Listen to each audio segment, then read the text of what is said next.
Yemba, yemba wana peso diski, yemba. Bozwa dende na ntezo moko d'accord. Yemba. Yeboza ba nguma Ça selfie yemba. Ai, bozwa moko apo bozike bani. Yemba te. Hein? Mama.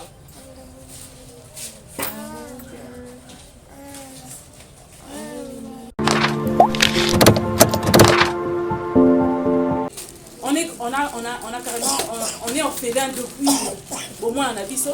Sokoli malembe, mais tout ça qui n'est liquide moko. Dieu ne nous abandonne jamais. Nous avons bâti na place n'y sozali. Peut-être aussi dans aux occasions à cause d'un orphelinat. Mais on vivra quelque part. On n'a pas si moko bossa la rona motema parce que tu n'as pas l'affection de tes parents. Sache une chose, il y a un Dieu vivant quelque part qui te connaît par ton nom. Il y a un Dieu vivant quelque part. Oh, il y a un tracé parcours ya vie na yo. Mutu moko ta na makasi okama.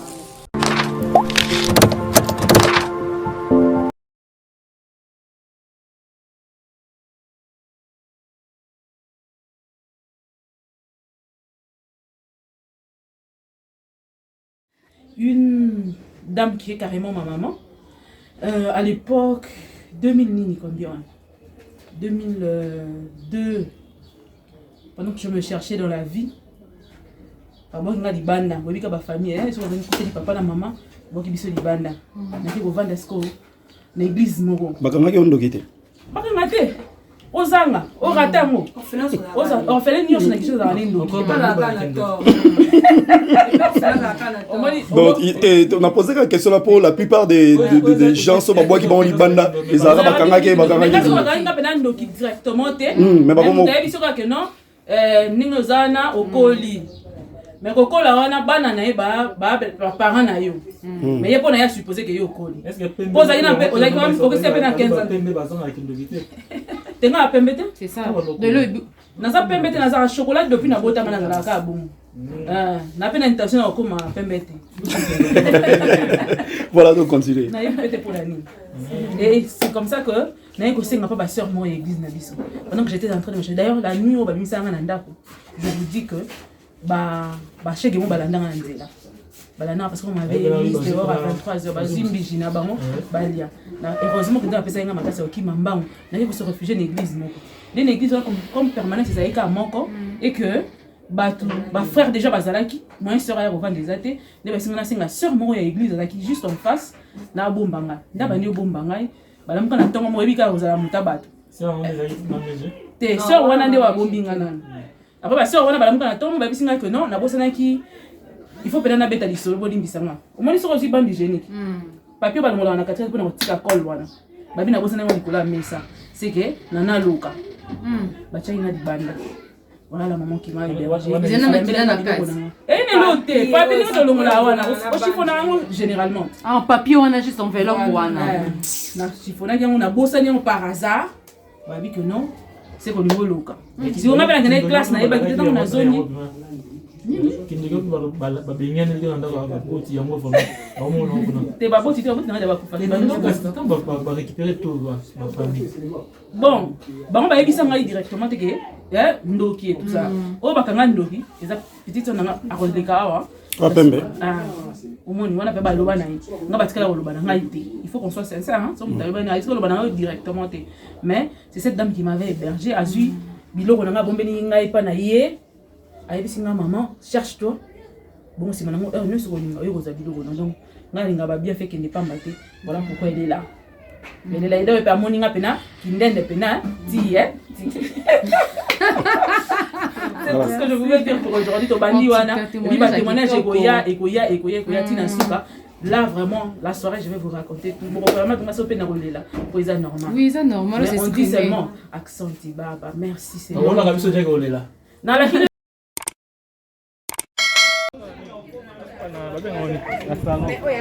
mais c'est qu'il y a moto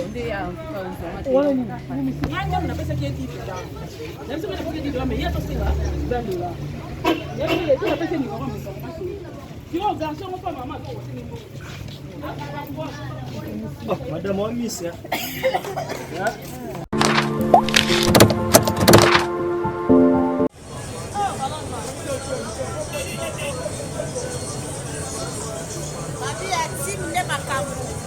Papa abisaleki papa abino na mbongo.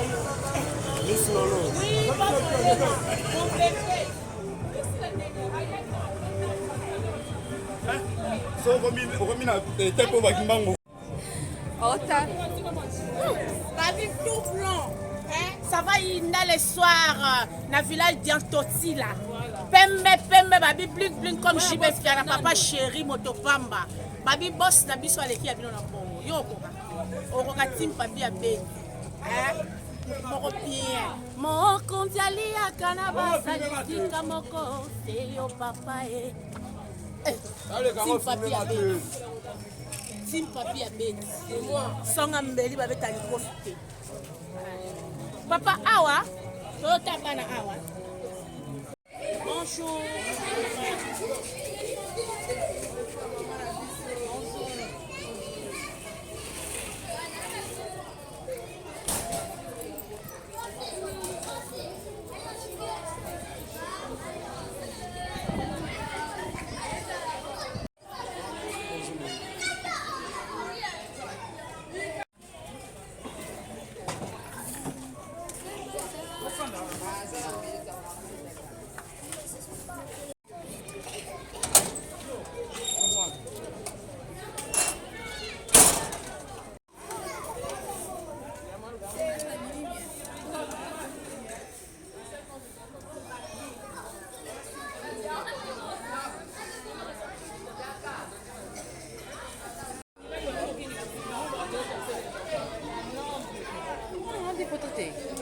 Non, on se pose en photo.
N'invité de Saint-Guibino, solide au côté de ça. On va imposer à votre prière. Ça va, pour vos prières. Le Dieu de grâce, nous te disons merci pour la faveur grâce pour les bisous parmi les dingues, les pères des orphelins, les défenseurs de Dieu. Selon Proverbe 19, 17, il est solo bas pourquoi je suis à la boda à son excellence or ça veut dire on vient de 21-13 chaque des adons tabota maranamo to benga mo don de la libéralité lukai bitumba nayebi ke tant toza na nzambe lokola moto azofete mokola mbotama na ye c'est que monde spiritisme diabolique eza pe na contrôle mais bible ezoloba tout est condamné par la prière. Absence ya papa Dieu donné c'est moi nazanga moko te toza na ba collègue mosusu ba pasteur en organisation nombre nyonso toza ba pasteur tokoza ba 22 si je ne me trompe pas so moni biso na bis tokotia na balabala ezala na otote ya Yesu. Deuxièmement tozolobela bana oyo puisque bino nde boza ba partenaire numéro 2 partenaire numéro 1 nzambe à travers bino lipe euta na lola te eya koya na arc-en-ciel eza na bino nde bana bazoneba. En tout cas nazana esengo makasi ya omona bino toza pene esengo makasi ya omona bino mama ya déjà mbala liboso soki mbala mibale misato nga nazala te via bamisala mosusu puisque arc-en-ciel vision eza élargi nzambe yango ebele tozosala ya moto mimaka mpona kobeta baporte mais lelo nzambe asali ngolu mama koye na polo nanga namoni epa moninga eyebani tosali so famille ya makasi ya boloka nayebi te mama mabana kotiki pa na yo mosusu question kozala par rapport donc il y a mon paysate parce que tu kabolana orphelin parce qu'on est orphelin aussi tu es pas si wana difficulté orphelin bazana surtout na mboka oyo si vous avez un parenté na parent va souffrir. Imagine toi si vous avez un parenté difficulté dans les années. Donc voilà pourquoi on a toujours choisi de partager nos moments avec les orphelins et surtout nzambe wayokela biso par rapport à l'accident na moto pour traverser tout ça là là-bas qui anniversaire na ngoi pour permettre que na tambola na makolo na mibale na kozala na orphelin avant que na sala quoi que ce soit ya mona ye na orphelin moi ndamba lipa moi ndamba kwa na tozaki en tout cas félicitations nzamba pambolo makasi namoni ke nzamba sala pe na ngola olo ozali kwanga deni na mela radio donc moko ekufa te za bon mot na komela radio na sens nini eza mutu mususu kati na bato kwa pena koloba te mais nzamba sala siko grâce wana puisque koloba devant public ça facilité vous en avez kabouan vous en avez tout ça en tout cas na félicité makasi merci beaucoup merci bana bazawana toki ça na bana to prier et puis to yemba mukie après bon to kotika bino kuna tozala mukie ça biso anniversaire na yo ne oya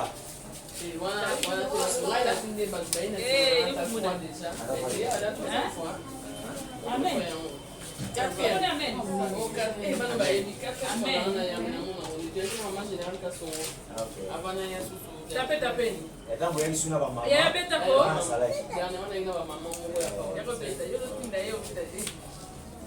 Les amis, ça va? Ça va bien. Aujourd'hui, on ne va pas manger les foufous malheureusement. Pardon, on ne va pas faire le Je suis désolée. On promet, non? Vous voyez, tu hein? Hein? Oui.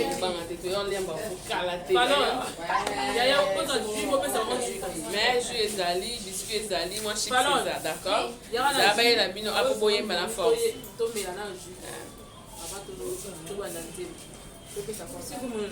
Où peut ça pas jus? Hein? Brenda. Hey,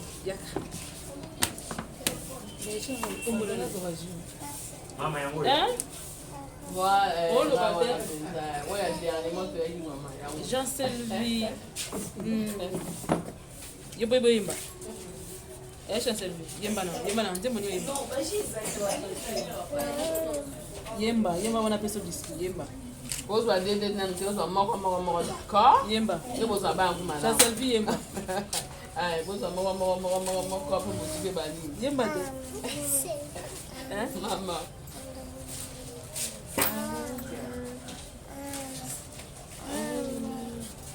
Nana imbe kap ni siku kwa. Imbe kutoka yo no. Amen. Yemba. Alléluia. Amen. Yo Yemba gani misi. Namna imbe gani misi. Ni ata bana kwa beta ngana nzembe ngana. Okay. Yemba. Abana yemba na ndio ndio siku ndio ndio.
il fallait nécessairement commencer par l'orphelinat parce que ça nous tient à cœur. Alors, donc je rappelle encore, par ce message, je m'en vais dire à un orphelin quelque part. On est orphelin depuis au moins un abisso. Mais tout ça qui n'est liquide à mon corps. Dieu ne nous abandonne jamais. Nous avons bâti la place n'est sociale. Peut-être aussi dans aux occasions il y a un orphelinat. Mais on vivra quelque part. On n'a pas si mauvais à la parce que tu n'as pas l'affection de tes parents. Sache une chose, il y a un Dieu vivant quelque part qui te connaît par ton nom. Il y a un Dieu vivant quelque part où il y a tracé parcours ya vie na yo. Mutu moko ta na makasi ya okanga. Zalaka na nzela ya Nzamba. Nzamba ko lakisa ko tambola na ko zala na yo. C'est tout ce que nous on nous a appris. On a été à l'église, on a appris à craindre Dieu. Les autres nous avons fait ce moindre sourire. On a partagé mon appartenant, on le fait un anniversaire. On a partagé. Donc j'encourage tous les orphelins. Difficulté que vous avez, mais pour pouvoir continuer, pour pouvoir dire parce que Dieu est avec toi. Un jour, après on fait ça sur nous na mona yo, on va kotatola yo mona biso. Donc là ba on est sur na bango lelo. Lobi ba kotatola. Ndenge to yaka ya nyonso. Lobi to kotatola na ba nyonso bo mona miki o to kotatola na ba. Ndenge biso to kotatola. Amen. En même temps, amen mon pasteur. Amen. Gloire à Dieu. Tous en esengo makasi.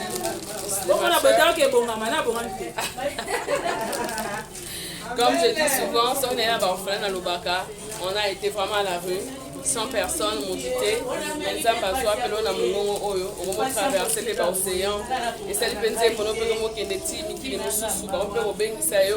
pas seulement la voix parce que la seule chose, c'est Dieu. Même quand c'est tout noir, c'est Dieu. Même quand tu ne comprends rien, c'est Dieu. Et un jour, il va te faire quitter à zéro pour nous montrer vraiment quelque part où on a une facilité. Quand tout le monde aura chaque année envoyé changer. Yes, il est vraiment le père des orphelins, des défenseurs de peuple. Que Dieu vous bénisse, nous vous aimons beaucoup. En même temps, Nazana Mayami, ça fait mal. Ça fait mal. Ça fait très mal, mais totika bangote. Tokoti likambo totika bangote et puis toyebi que bakota tolande biso puis tokomota tolande. Nzambe pas asali que mais malgré qu'on était orphelin, mais Dieu a fait que tous allons tous ça. On va pas laisser ba oyo bino pena biso elongo totika bangote to soutenir bango. Ça fait très mal au cœur, mais c'est Dieu qui l'a voulu. Ainsi par la vie. Ainsi par la vie.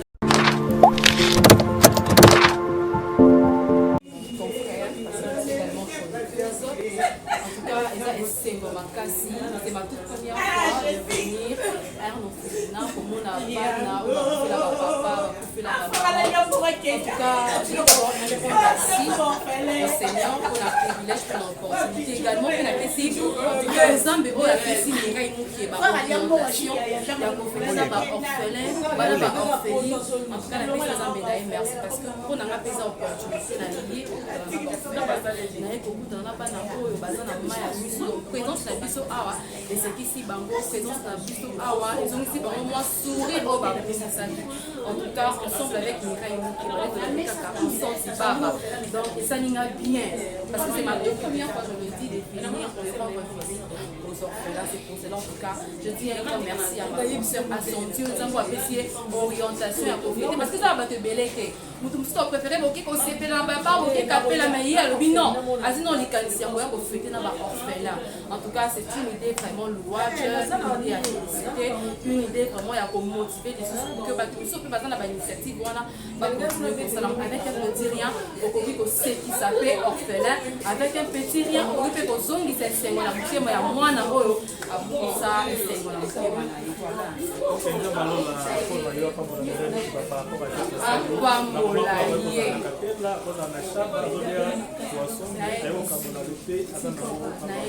Nzamba lola parce que ça n'a pas ébélé quand il y a beaucoup on nzamba tina maboko na biti en tout cas on est là que les bébés sango là que les kokwaka non pour mieux na kosepela na ngapi mais le bino avant na sepela na ya na kosepela na balé parce que baza balé na baza bana na parce que elle également elle est orpheline en tout cas c'est une idée vraiment louable nzamba lola nzambo to sambelaka a pambola bato ko bazanga mbongo te bato bazana souci ba orphelin il faut que nzamba pambola que tant il y a ça ko soit orphelin par Ok, merci beaucoup. Mireille Sambola Guillemot, délégation de vraiment mon cas. Maman, bonjour. Bonjour papa. Ok, on a pas la maman comme nous pour trouver ta peine indou ça bien. Nous pour accompagner Mireille et maman MK pour visiter là-bas. Et ça nous donne la peine de faire.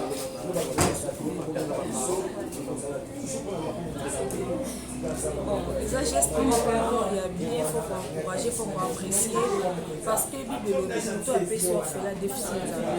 Bana o baza ba orphelin ba kona te baza na ba orphelin baza ka pena ba parents na bango ba uta na ba parents mais nzambe ne muta préféré ba parents ba te ba ti ba be na ba orphelin baza ba orphelin ko da orphelin ba orphelin baza ba circonstance de orphelin ensemble la poe bisa bana o ba orphelin ba ka liboso na biso toana eloko kopesa bango topesi bango jus topesi bango chips baolia ekosila mais so bakangami na nzambe amibengami oyo orphelin po amibenga mama baorphelin ye nde apesaka so sourire nini baorphelin nga mpe naza orphelin naza liboso na bino mais kosimbaka nzambe makasi po ye nde moto amibenga papa na tant toza na papa na mokite tokoma opesa bapele nzambe pa nzambe ntango tolobaka ye nde ayaka na baproblème na biso akokisa bakosa mitema mpona mirai nzambe asika ye te donc lokola accomplir verset wana elobaka kolia na baorphelin na kodefisa nzambe nzambe oyebake moto mo lelo akoti bongo na ye adéficie donc azongisa bisika mbongo ebimi bikuke na ye ezala toujours rempli azanga mpe eloko moko te mpona kokontra amen rapport ya geste oyo mama Mireille asali ekoyaka bana biso bafana n'a pas encourager ma casse parce que c'est un geste pour bénir réellement. Et je suis dans ça, je le fais depuis des années quand même. Dans ça là et Batoussou, dans ce moment, peut vous savoir sur votre baillet des sous. Et on a des témoignages. Les gens qui les font, moi je suis un témoignage vivant à ma campagne. Je me mets dans orphelin et l'autre on partage un ballon. Il y a mon pied, comme il y a un bélo ça apporte toujours un témoignage. Et donc moi j'encourage toujours. Donc j'ai fait ce moment avec les orphelins, même ma soeur, je viens avec elle aussi, la soeur Mireille. Et donc moi j'ai aimé. Et toucher à mon cas sur mon épaule anniversaire et avant de fêter, à l'oublier à l'orphelin, c'est un grand signe que Dieu la bénisse énormément. Et la violence sur les pénales, Zamba quand c'est la violence, parce que c'est pas rien pour t'attirer quand t'as pour Aya, Miguel Zaramouta qui place intérêt.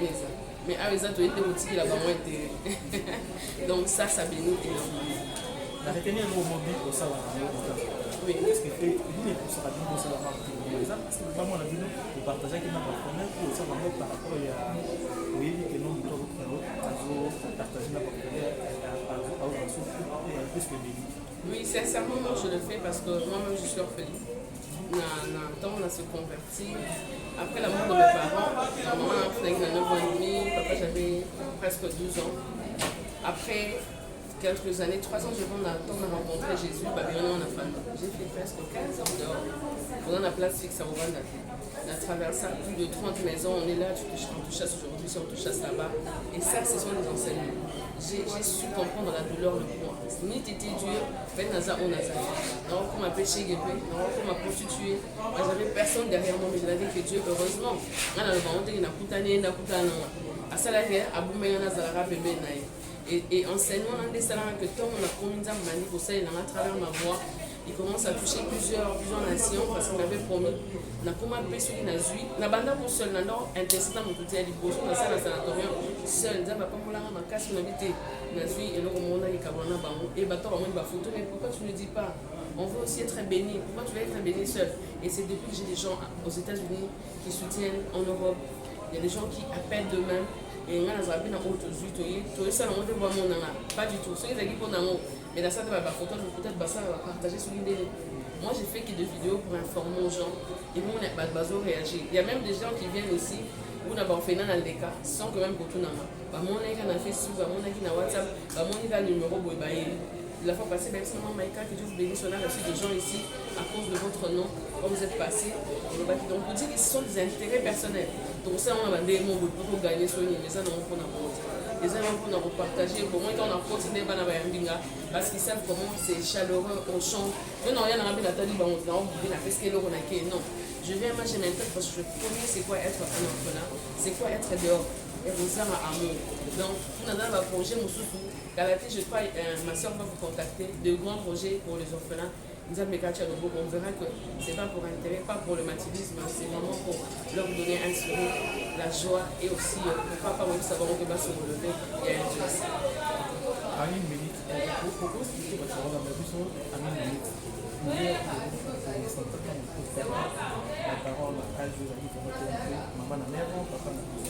Et douleur, on a été sur nos explications sous ma casse. Parce que le bon côté avec Jésus, on dit, il redonne les années quand on devrait les années.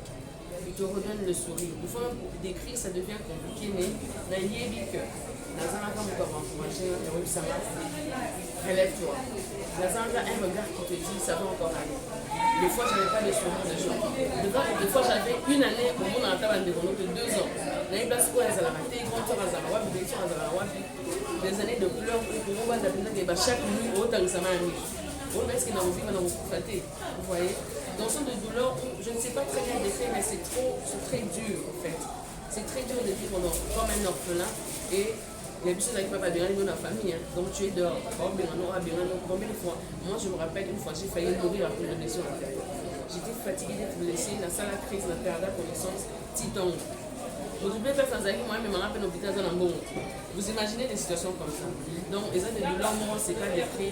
C'est comme ça parce qu'on connaît. On ne sait pas des cris, mais on connaît c'est quoi. On est passé par là. Ce sont des souffrances. Oh, il y a des enfants qui sont enfermés.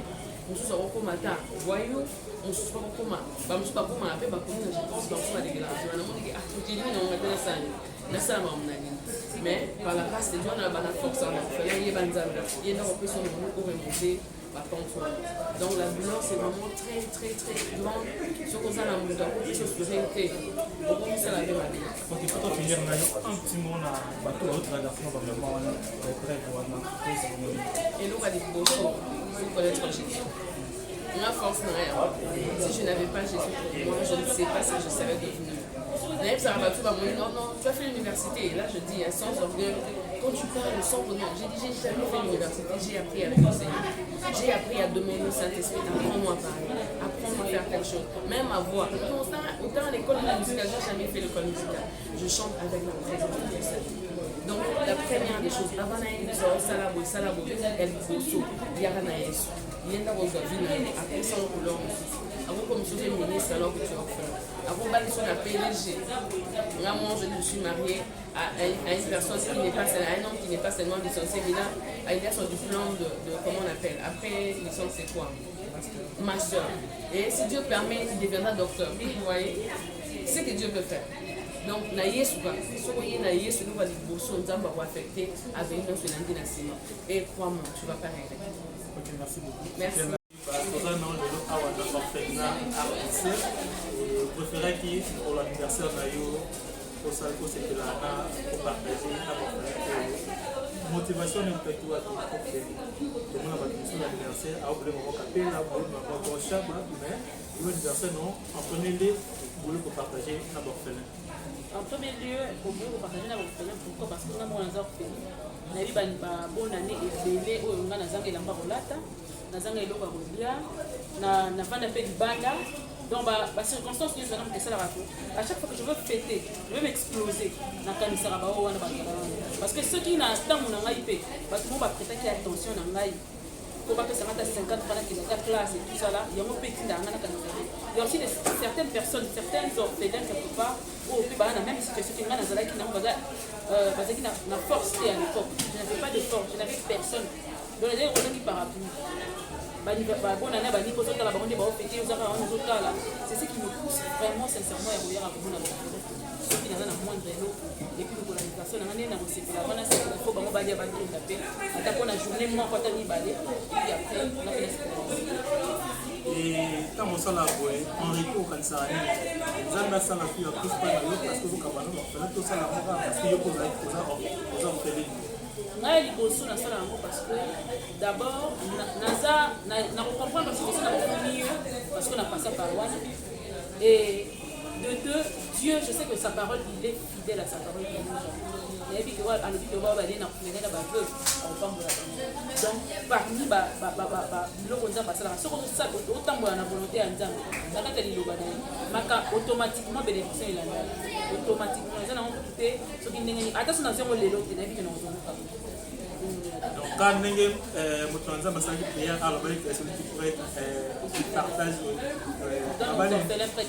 celui qui donne aux orphelins prêt à Dieu donc nzamba zo ça va ndenge epele oyo la nzamba azo kisuna ba ndenge mususu par rapport ya oyo par rapport oyo ça na ba orphelin na esika.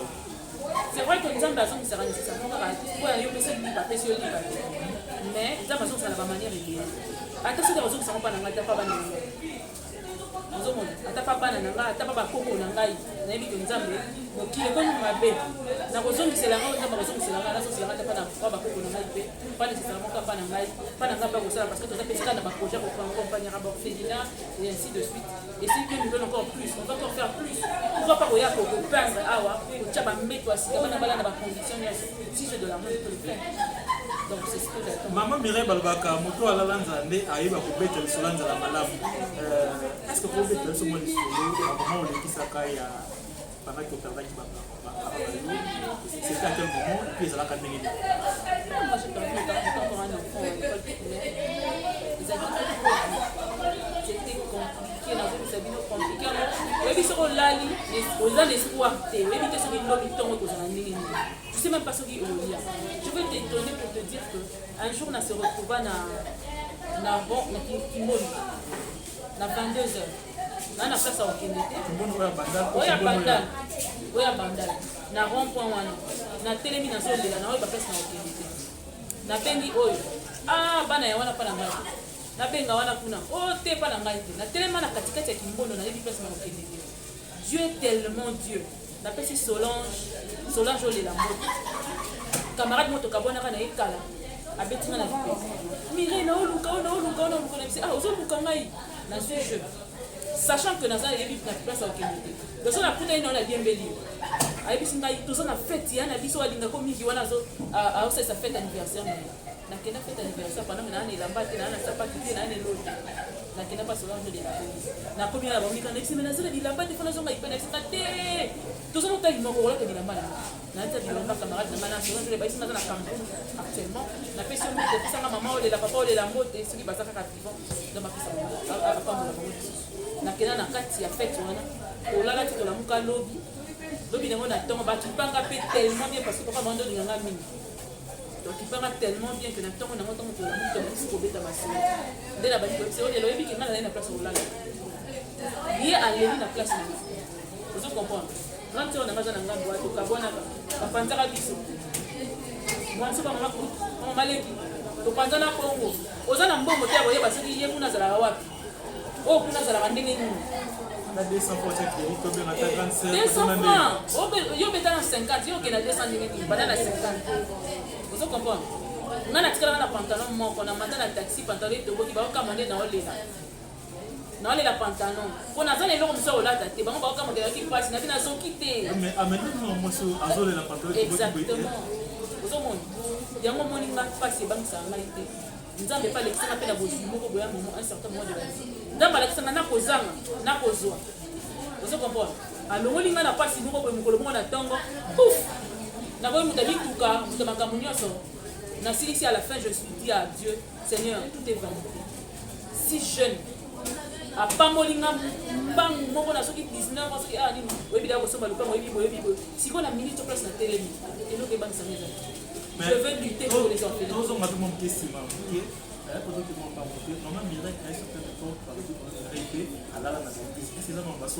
Exactement, on a là l'église. On a comme une église, on a fait si Gabi, Esther Bodé. Tant on se retrouvé, la nuit là, parce que balanda na mbangu, na ute kobeta mo biso tanto na nda mutango to bonama. Na kimi mbangu, j'avais tellement peur parce que na ko rabutu te na no tambola pena butu. J'avais tellement peur. C'est que balanda comme pour avoir une nouvelle écrite na monde na bamo. Quand tu pas penser ngai bleu te, on a heure wana, bana miki wa no tambola pena ti le te, do ba mi tambola heure no. Mais on a epesa ki na ipen. Imagine qu'on a ipen, bana pena bazala ba ote ngana te après 21h 22h bazala te. Banda kolandanga on a kimambangu de toutes mes forces. Nakena okota nakati ndaka ba na tingika pa na kota na ndako ya ba sœur wana pona yeba to pana pa. Ba sutuka bazoka mongani ni ba olanda na.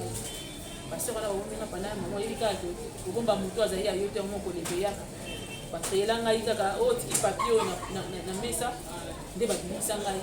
Mais avant na ko ba sœur wana kena na l'église, pourquoi? Parce que l'église permanence de la kamoko. Libali bazalaki ebele pour éviter de lire nde balobaka nanu wana nafana mpa baseur oyo bazoki ngai nde nalakisi bino ya mese oyo babongaki ngai bandako natango ya bandako ebele natango ya bandako ebele mais j'ai un bon témoignage ya bandako nyonso na leta. Pourquoi? Parce que quand une personne me disait de partir, j'ai parti, mais au fond ma paix réellement est osali eza te parce que babaloba mabe mpona yo mebakutona. Aujourd'hui, c'est un témoignage. Bah, t'es belé, bah, on l'a n'engaille à travers cette émission. Bah, pour m'annoncer, bah, il y a du banda qu'on a tambola. Pas bah, nous, on a fait ce peu de fina. Et si là, papa, on va envoyer un anda pendant un moment. On a tambolé nous, banda qu'on il y a eu vraiment difficulté sur France pour bah, orphelin bandi. Exactement. On a eu bien du début jusqu'à la fin.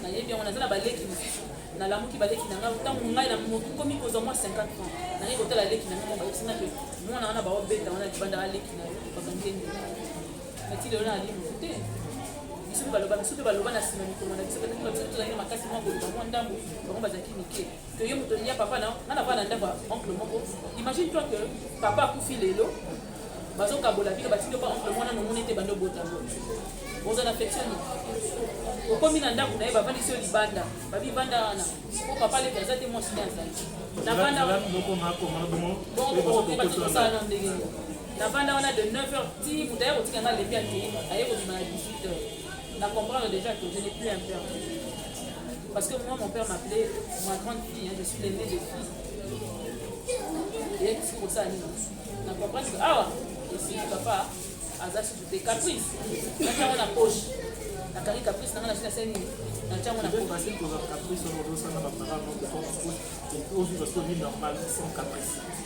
c'était pas facile peut-être na miso ezalaki facile parce que nga na comprendre que na changé ndako na biso te ondaka bato mosusu mais au fond de moi j'ai pleuré tout le nasala 4 mois na lelaka ngaka nde na ye et mama wana mpe napeseka mbote peut-être ezalaki mpe kaka moyen moko akoforge na koyina ye te mpo nakutanaki na nzesukolo biso na transport moko j'ai vécu le pire de moment dans ma vie na retendaki wana le pire de moi quand je te dis pire de moment alakisanga balibanda na basentinelle asalanga nyonso likolo mosusu olamuka boye biso telema lima na mbeto na nga est ce que oyebi mbeto ya resort nga na ndola na mbeto ya resort balongoli mbeto balongoli mousse nazwi mwa bilamba resort nazwi mwa 4 bilamba yanga nasopi likolo nalali wana eliki aka akelizanga ya jour aosala ozokomporte mikomosu kosala yango na biso mpo leezeli tala lelo sikoyo esika tokomi te na mortala po kabwana po tosilisa mokolo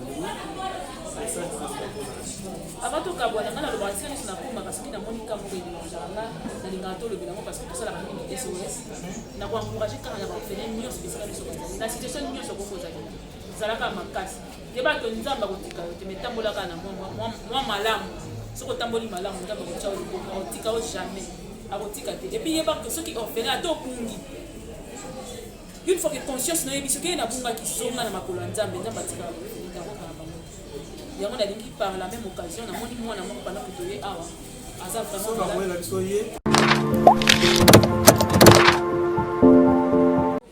donc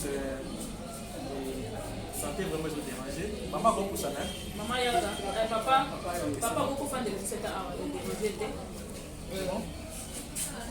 mbote papa na biso tomoni mwana awa ositoki biso aza déranger na maladi nini.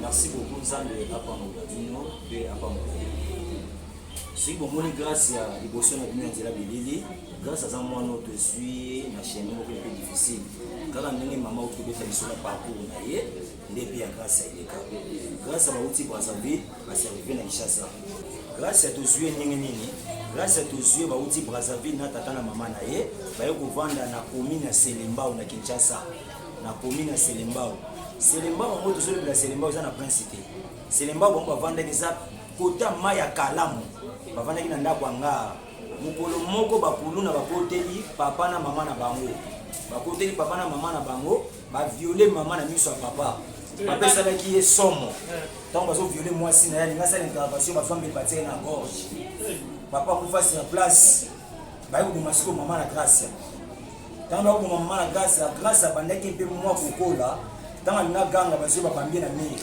Gracia aye kobuka na maboko mibale bata quartier mawa wana bazalaki nango puisque na Kinshasa bango bazali na famille te mawa wana bazalaki nango papa moko docteur abandi kosala na mama yemu ndazwi Gracia abandi kobokola Gracia ntango abandi kobokola Gracia nani batraitaki ye ndenge abukani maboko bakuna babambaki na mire wana papa na baye kobakela lisumbasu akufi ntango papa akufi esinganaki famille epanzana sikoyo mama wana mwasa docteur amonaki moyaki na Gracia ezaka amonaki elokwa charge ntango nalobala charge ya bateri te charge ya moto aye kobenga na Gracia ntango abengani Gracia abandi kotelengana na balabala aye koservive na maison communale ya Selembao na bureau affaire sociale nde biso tozalaki interpellé mpona koya kozwa Gracia wana basenregistre ye ntango tozwi Gracia totie na kati ya centre nde Gracia azobokamba lelo nde mpe lelo toyangi bandeko na biso oyo bomoni baye kotala biso awa na nde tozoexplike bango likambo ya Gracia ye moko akoki koexplike bino biso bokoloba te ye moko komante ndenge mama na bango akufela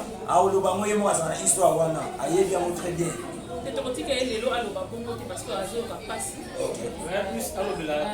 maladi ndenge nini azoyoka tokobaka baetani epuis couleur na ye maladi netango bozongezakita ya maladi bien abandi maladi ok parce que tant que soki grâce soki otali ye atali kozotalika aza physique na kati ya bili omoi libumu eza mo epe kovle libumu ezalaki akovima makasi tobandi batraitement libumu bandi kokita nsima libumu akokita 2 semaines tokomona elongo evimbi tozwi batiza maladi nini tomemi na moko ya dispensaire oyebi kaka Kinshasa awa soki oza na mbongo te moto akufa kaka ya kotala boye moto akufi na ye donc mingi ya koloba na bino ezali mais nayebi ke mingi bokosola ngo na bandeko oyo bazwi grâce ya na nzela image oyo bakoexplike bino mais nga lokola tata mpe kokokola grâce na kati ya centre grâce azoniokwama soki tolobi tolongola bandi wana eza na kati ya kingo na ebotala soma potana eza nango boolela po te eza libusu grâce alinga azali aya na 9 ans aya na 9 ans po te eza libusu makasi ebote kutu bapi ya jaune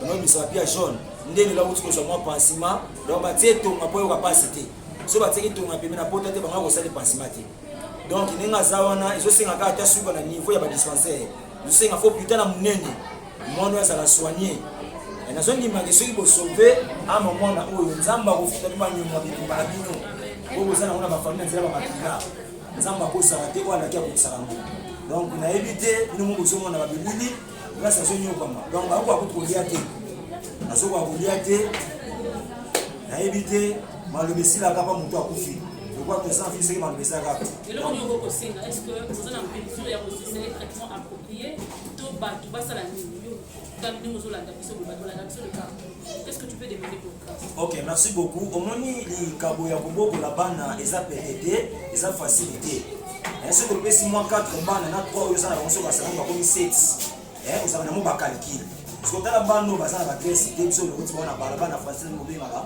baenfant de la rue balabala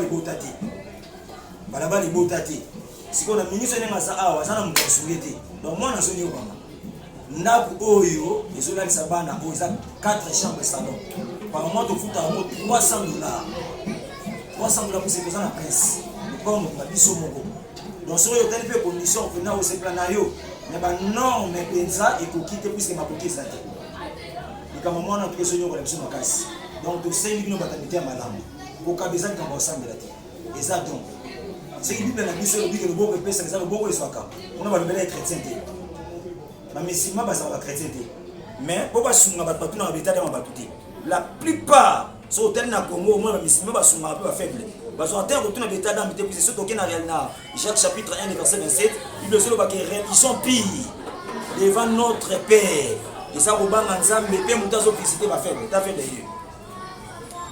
ye na miniti oyo donc soki bokopesa mwana loboko bokosunga ye na makoki oyo nzambe apesi bino nde bokolanda image na nzela mama en tout cas ekozalaka po toujours mpona lokumu na nzambe en tout cas merci mama merci grâce okoloba quelque chose okoloba alo papa esa pasi okoloba te okope otombola motu te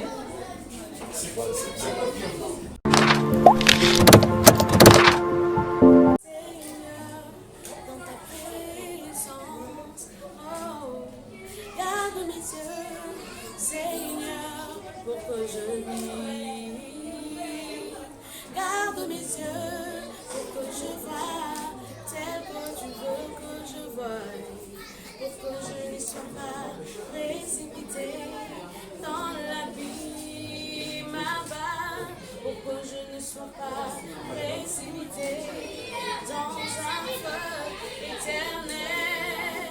J'ai chanté pour donner ma référence. Ce sont des chansons en référence à la sœur Maïka Mokeba. Je me dis que je suis derrière ça aussi. S'il y a quelqu'un qui aime ce que je fais, qui sont touchés par ma musique, aider cet enfant, ça nous fait mal. Il a très mal, toujours forcer le bata pour toucher ton cœur. En tout cas, si Dieu est passé par mes chants pour vous faire du bien, appelez-nous et vous allez voir, on va prendre soin de cet enfant rapidement, le plus vite possible, parce que vraiment il souffre. Comment le coup, il y a comme une plaie, comme une pourriture qui veut commencer. grâce à Dieu, j'ai pris qu'il touche et puisse faire quelque chose. Alors on va prier avant de clôturer ce moment d'appel. Seigneur, nous prions pour cet enfant, nous déclarons que la vie de Dieu, parce que Christ, tu as tout accompli à la croix. Par ta parole, tu dis, par tes maîtrises, nous avons été guéris, nous sommes guéris. Seigneur, je proclame la guérison. Au nom de Jésus, déclare ce soir. Seigneur, s'il faut de l'argent, envoie-nous, Seigneur, de l'argent à l'esprit, Seigneur, enfin, de soutenir cet enfant. Je sais, tu es le Père des enfants-là, le Père, Seigneur, Père éternel de arc-en-ciel. Tu es présent, Seigneur, nous croyons en toi. Et nous bénissons cet enfant, disons, Seigneur, non à la mort. Il ne mourra pas, il vivra et il va rencontrer les œuvres de l'Éternel. Il dira à l'âge avancé qu'un jour, les hommes de Dieu sont passés en celui, ils ont prié pour moi et Dieu a agi. Nous croyons la puissance de Dieu, nous croyons l'autorité divine, nous proclamons la gloire de Dieu. Et merci Père parce que tu touches le cœur enfin de réagir et rapidement, Seigneur. En ton nom, nous t'avons ainsi prié, Jésus-Christ. Merci, ton Père. Amen.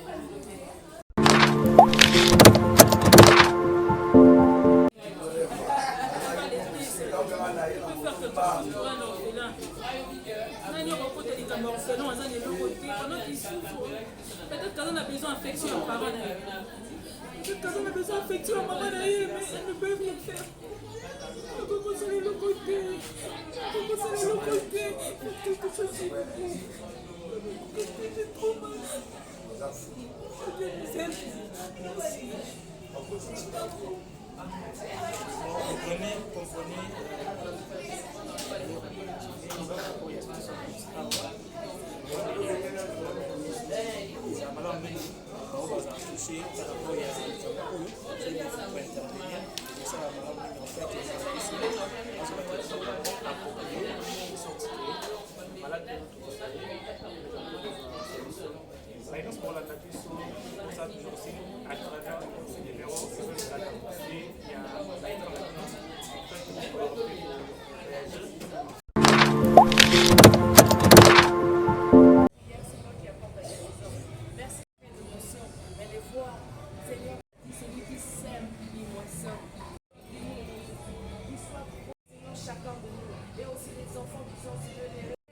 Ce papa avec ses enfants qui encadrent. Oh Dieu tout-puissant. Et souviens-toi,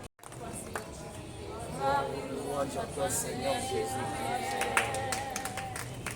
Maman bazokende déjà bolaka bango te. Bolaka bango te.